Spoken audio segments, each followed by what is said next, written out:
tous être propriétaires avec la société immobilière foncière et numérique Sifen SRL achète et construit en toute sécurité. Sifen propose des solutions innovantes dans ses projets en utilisant les méthodes de travail les plus récentes, des normes internationales, un personnel de qualité ainsi que les outils de travail toujours à la pointe de la technologie. Parce qu'il est plus proche de la population, avec Sifen, achetons, construisons en toute sécurité. Pour tout contact, plus 243 89 93 61 733 89 56 10 290.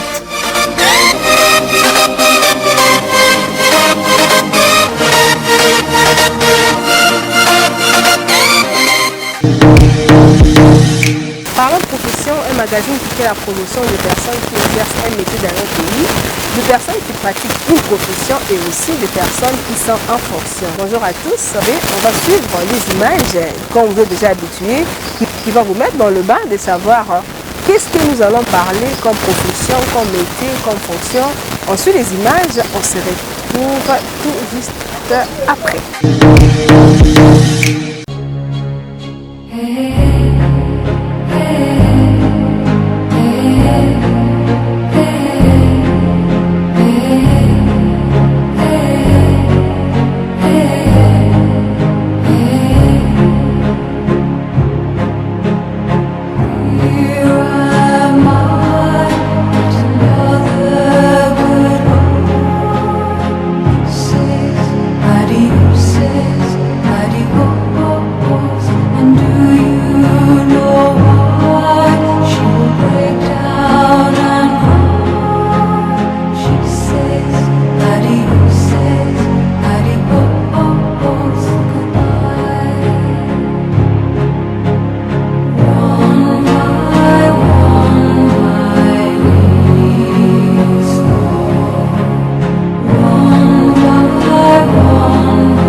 Parlons profession, ils ont magazine et tout le bateau va ça la misala, ça cabino pour voir qu'on découvrir un bateau va qu'on ça la misala, bateau va aller en fonction, bateau peut bazali pour exercer misala ya maboko, beaucoup découvrir à travers magazine au parlant profession. Bandi ba image ya nda bodu ele na komisu wa na mebino wa bode ko susu nini to nani wa ko sam ça mala obino boye bité sengi bino boye ba pour le côté bango quoi pour comprendre vraiment et c'est important c'est ça na bango. Nous avons deux personnes, nous avons Pépé Nangai, nous avons 20 bourses, c'est ça? Je ne sais pas si on a un c'est Birch. 20 bourses? Oui, donc, il y a 20 bourses de l'eau. Nous avons présenté Bino Moutou avant de Nangambo Nangai, papa Sylvain Mbo Makanda. Azali fabricateur, il y a 20 bourses de Balobi. Aza chimiste. Nangambo Nangambo Sousko, nous avons papa Fabrice. Vous comprenez c'est qui? Je comprends directement. Fabrice Makitou, Makengo. Il est chimiste, il a na makambotali 20 bourses, il a copartner na makambotali fournisseur ya ba plastique au basalaka ba 20 euro. Tout bien dans le solo na bango, il y a 20 bourses, ba congolais basali 20. Papa c'est bien. Bonjour. Bonjour mon journaliste. Vous allez bien? Vous allez bien? L'autre il y a na usine est-ce que ça la 20 bourses wana na yamboto zo papa Fabrice zo na yi peut-être nous connaissez pour ça la 20 minutes wapi. Bon, merci beaucoup maman journaliste pour la question Tuninga. Je crois émission pour les années bilingues, pour la meilleure émission pour les Congolais. Bah ma compétence pays, bah ma potentialité pour nous en Latin à Congolais. Le moni c'est en gros que la négociation va dans. Bicho vous avez d'abord ONG. Mais après ONG, tu as dû changer le statut de Bicho, nous avons coopérative. C'est-à-dire coopérative Congo Terre Fertile. Et pour la saké, ma bien la biche sur base, ma bien la biche au et tout ça que va congolais va la bien va dépendre de la liberté. Biche moto va la créer dans beaucoup de biche pour les gens ma bien on va passer sur bien aux riches. Pour pendant qui tout le qui projet la biche les amis à comme état aux environs de la ville de Kinshasa, à côté de Bateke, la bande de va comment passer par là pour tout va na bolon. To loni en moment épimi après un moment to transformer en mot, c'est-à-dire to bimisi production la biche to transformer en mot et bien produit fini. Exemple, to loni nguba, au bimisi nguba, bo travailler nguba wana et comme il la pâte, bo tiens la pâte à la boîte, bo tiens le carton, et bien produit fini, bo tiens l'alimentation et ça pour la servir va commander va lier bio. Made in Congo. Projet la biche et la wana. Alors depuis 2018, oui, tu vas aller projet, tu viens apporter de la sécurité, tu dis moi l'hectare, la biche, tu bondi, tu loni, milona et bimi, sur base de un moment, tu extraire la ginango, et permettre la biche, tout ça, la produit, pour le 20 birges. Vous avez des vandiona, et vous dites, Moussika, bateau à la nature de 2018 à Yébi. Les autres présentés par Congolais, produit fini, autre la caca depuis 2018. Les gars, on a une émission, on a un certain monsieur, comme on a bienvenue, pour les amis, ça, na Amen TV, la télévision là-bas, pour les gens, ça va une émission là, pour la caca population congolaise, tout ça 2018, si les années à venir, pour représenter des produits finis, et c'est ce que présenté dans le Congolais pour la consommation sur base il y a les locaux qui sont toujours là. Les logos, les jours J, nous ont présenté dans le fruit, comme ça, la bichot depuis 2018. Ok, merci Papa Sylvain Mboma. Nous avons vraiment les solos il y a 20 jours, nous avons bandaki le 2021. Nous avons évolué. Papa Fabrice Makutu, nous aura raté que Papa Sylvain le Bamini. Beauté d'abord, tu sais bien qu'il y a une émission à Bissot, il n'y a pas d'abus, on a parlé en profession. 2018-2021. Yo kolobanini na makambo ya fabrication ya bino vin parce que yo po bandaki na baonde ba bandaki le mois na 2018 a botami 21 a coli déjà kolobanini par rapport à un autre côté na solo mission. Bonjour d'abord maman journaliste. Merci pour le ba pesingai. Pour na mambo etali vin na biso 20 birch. Ngana la commentaire mingi vraiment te aloba parce que papa déjà alobi nyonso.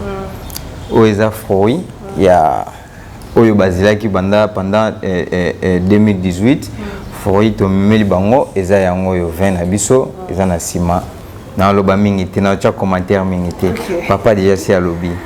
Ok, merci. Papa Sylvain, tu as mis ma solo parce qu'il faut convaincre la population. Mingi to boya kabiloko o esa pas ba congolais, tout le monde ça va bien té, vraiment ba critère madame té ba conserver bien té. Yo no musala o il y a la fabrication de vin. Le lieu pour ça que ça, mais c'est ça qui est bien ça là. Donc à part aux chimistes, on peut qu'on s'évolue dans notre tous, mais vous préférez investir au plus ça manière de pour ça la vin. Motivation bon, motivation non mais j'arrive moi journaliste. Dans l'année qui période moi la télévision, dans mon expatrié blanc, à Outaki en Europe, baï awa, aussi des missions dans ministre de l'industrie. Sur le projet au sein de la société, on va balancer la 20 ans. Mais l'année émission là, en tout cas émission est révoltée de l'année. La telle émission, la telle savoir-faire la bicho, la congolais, la compétence sur les matières 4 la bicho, la bico. Mais ma cambo est basée sur le bateau musique occidentaux, bah il y a ça la 20 ans beaucoup la bicho, na ma belle la bicho. Oh, justement les congolais nous sommes capables de recréer 20 ans. Sur base de la terre riche arabe pour tous anango to ko sala déjà nous sala to loni biloko to yi un moment autre loni on peut passer sur la fruit et on peut passer sur vin c'est-à-dire sur base de la fruit bo rester yango nous si no vin autant la naki émission la moni ba mindele ba lo ya faut ça la société mo la plateau de bateke pour ça la ba vin en tout cas pour nous et révolter ngai on va dire bon comme on a tellement va cause baza sous informé on va cause baza na bureau je suis dans un petit peuple, tous dans la cité. Moi, je ne comprends pas que la cité, tout tel, la zambo, exacté. Nous, il faut prouver qu'on a un acte. Alors, Et moi, sur une base, il y a un Cambouana, il y a un télévision qui non. Il se faut tout l'ambouka. Tout ça, la face, il y a un monde qui est congolais, bazan maïe, congolais, bazan la compétence, congolais, bazan la potentialité. Oh, il y a ça, la bichopette au Congo. Mais à la seule condition, c'est que le gouvernement a accompagné Bishop. Donc, je crois qu'il y a déjà unité à production. Alors, sur base de la télévision, on va me dire que la société va venir à précédé pour nous baser sur le projet.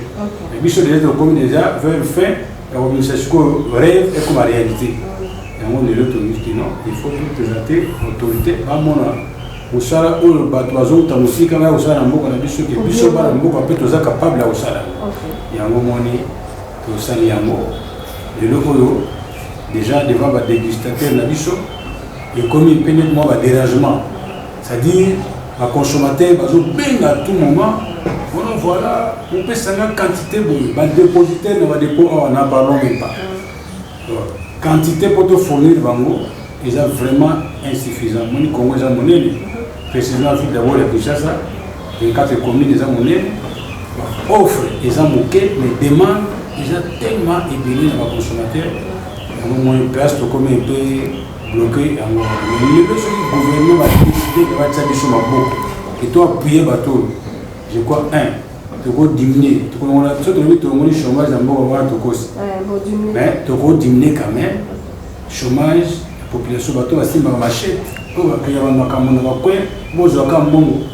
tu vas diminuer, tu vas récupérer le bateau, tu vas côté la moussa, la fin du mois, tu vas se retrouver dans quelque chose. Après, on a dit pourquoi Azoni, moi, je vais casser ça dans la baie, ils n'étaient pas au Moussa, Azoni a fatigué, il a fait du mois, j'ai mon salaire. Donc, il faut qu'on ait des civils, gouvernement, et puis de deux, nous faut participer à la reconstruction du pays. Nous avons un bon camp. Par contre, on va tirer les choses à pays. Nous devons aider les autorités, nous devons participer à la construction de Moussa. Dans le sens où Moussa et le gouvernement a été par exemple, après ces financements, pour créer une grande société. Je crois que la taxe à l'État, on va nous foutre à tout moment. Et bon moment, on va nous foutre la taxe à l'État et qu'on permette l'État à faire face à la préoccupation pour répondre aux besoins de la population. Au moins, il faut que ça va là. Il faut voir une population, vie sociale, il faut changer la taxe. Tout le monde a une taxe. Mais pas la vie sur moyen pénal, la taxe, la respecter la société. La société, on va foutre la taxe, on va créer là. Le but, créer le gouvernement à comprendre l'amour, à Tsebino Mabo, pour ça, et le non seulement la vie de les autres traités hémorroïdes, les autres traités impuissance sexuelle, les autres ça, ils ont sur la base qu'on arrête de douloureuse, et puis les autres ça appétit, force, ça stimule. Nous avons une assurance, nous y avons par rapport à Yamaka Oyo parce que nous avons tellement curieux si il y a produit dans 20 pour le fabriquer. Ok, merci beaucoup maman journaliste pour nous. Je crois qu'on a un commentaire militaire. C'est-à-dire que les consommateurs pour répondre à la question posée. Parce que le cas de la plateau tribunal Zangonga, je crois à la prochaine, pour bien les consommateurs, tu vas micro à travers la rue, les consommateurs, la biche va être produit, à quoi répondre. Peut-être que maman a pour répondre, non, la publicité à produit, donc, produit Oro, ils ont non seulement 20, mais ils ont payé sous-traitant, c'est-à-dire les amis qui ici. Les amis qui ici dans le sens unique. Le second milieu en eau, était travail puissance sexuelle pour la mission de base, pour la base, était travail avec des douloureuses. C'est-à-dire que nous sommes pas réglés face à la douleur possible. Mais ceux qui ont consommé en eau, automatiquement, ils vont avoir la téléphone, papa, ils vont aller soumis. Troisièmement, on a battu le à biété. Ceux qui ont un appétit pédatique. Le second milieu en eau, en tout cas, ceux qui ont la madame là, la cuisine. Comme on avait été maintenant pour les aussi ça on a une pression maman le la mesa il y a vraiment très bien dans la religion et souvent. Troisièmement, quatrièmement, les gens sortis du bon ça va s'arrêter la carte. Au lieu où je va pomper le tombe là quand mais la doit faire super dégager. Là on met la caille au moins même pas 5 minutes après. ça est privilégié, et ça a été tous en compte de maîtriser normal. Pour la zone Bawana, il y a des réalités. Consommateur et monde doivent répondre et pour dans le milieu. Merci Papa Sylvain, tu es Papa Fabrice, Papa Sylvain et Maman Mingi. Papa Fabrice, oui, maman, donc ça là où il y a 20 yo elingi, donc Papa Sylvain tu comprendre à sa colline, à sa papa, mais yo elingi la macampo motivation non vraiment zakini ou accompagner vision il y a Papa Sylvain là pour ça là il y a pour investir dans macampo il y a 20 bourses. Oui, maman journaliste, merci pour mon tour na yo. Wana za papa na ngai talaka kaza mukolo na âge. Ouais. Soko moninga jeune na mikoti na makambo oyo c'est parce que tozoluka mboka et évoluer.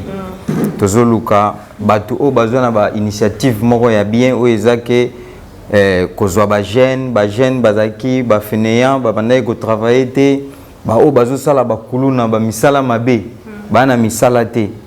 Initiative ya papa c'est parce que pour na ko récupérer ba jeune nyo surtout o bazo se distraire na mambo buzoba na mambo ezanga tina komipesa na mambo mobo oyo ezo sepelisa mboka te.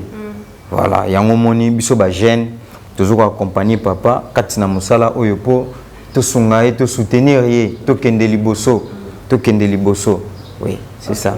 Merci beaucoup Liboso. Papa Sylvain na kolanda malamu lobi que 20 na yo ezo sala bozo sala la difficulté ni vraiment au coup na ngona ko ça ozo sala c'est pas facile donc obi boloni bobimisi bo produire la difficulté ça la frein que o évolue wala boté comme ça na o ça ça la peine na ba baya de fond na gouvernement ndenge balandi biso peut-être bago ko proposer une forme produit ya mwana eza produit moko on a évité surtout le bébé mais ba client ba consommateur ba on remet ba consommer des ba yoka produit neza ya ngone mito de ça la produit et que analyse par rapport à vers bouche le bas ya ngolo batu ba retenir ni message ya fin le bana bato yebi pour vraiment la suite à l'intérieur. Bon en tout cas on a apprécié d'abord merci et pour la émission sur la culture. Les choses on a remercié pour la vie de la mission pour ça quelque chose que vous avez préparé la population. On a fait ce mot de président à papa Nangaï, professeur pour deux mandats à l'Ologie parce que il nous a encadré Nanga, il nous a beaucoup encadré il a connu quand même, il va aussi faire les questions à nos parents. Il a fait si madame Nangambote, il a fait si madame Nangambote. Donc voilà, moi et Asuka, avec un mot pour la pour et beaucoup plus, en tout cas, l'autorité, quand il a une beauté, à côté à notre langage, à mettre dans la face, je crois que vous avez pas été la population. Merci beaucoup, Papa Sylvain, Mboma, Kanda, pour l'opportunité de décider ce parce que nous devons rencontrer la ça, nous allons voir la santé, bon papa, mais nous au moins on a sécurisé pour la bâtiment, ça là. Population ekali bon kondi batali FPI na beta toujours mbele pa na yo bato misa maboko baza ko sala misa maboko so bazolela bota bango kate vraiment bota bango ka tala Papa Sylvain yo na mayele na ye balonaki babuki babimisi 20 donc bota bango maboko bazana avec nous on contact sur landaki te bo bien matanga na rotabino en contact na Papa Sylvain. Merci à votre téléspectateur, merci à M. Fabrice. Merci beaucoup. Makitou. Oui, oui. Il y a un moment, à ça, pour Papa Sylvain, on a beaucoup de ça.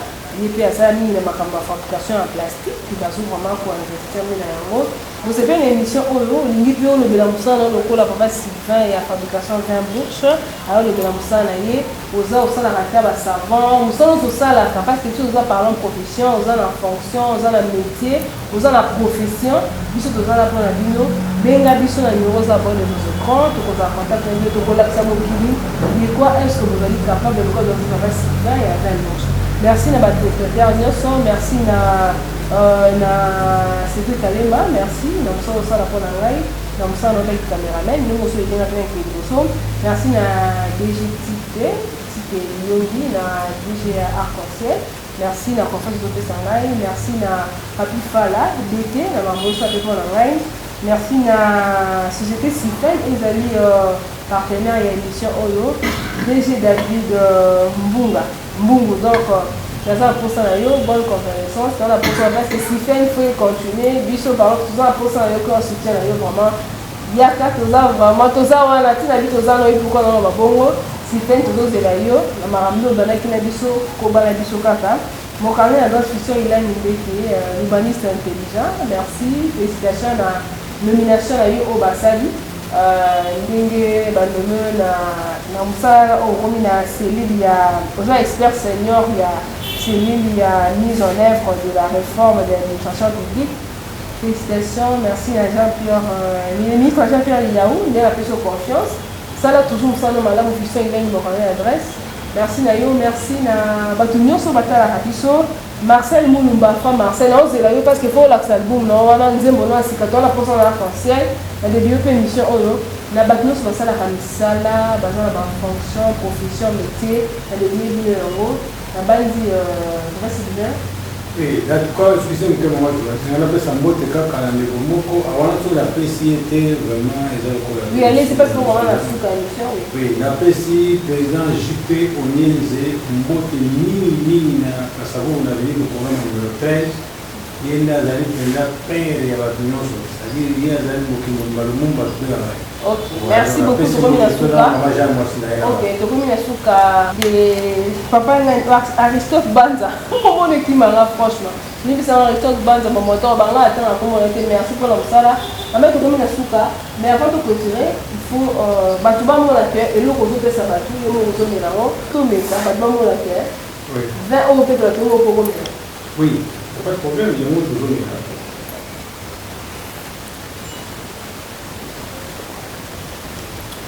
Donc, tout le monde va ici. Donc, très bientôt, merci.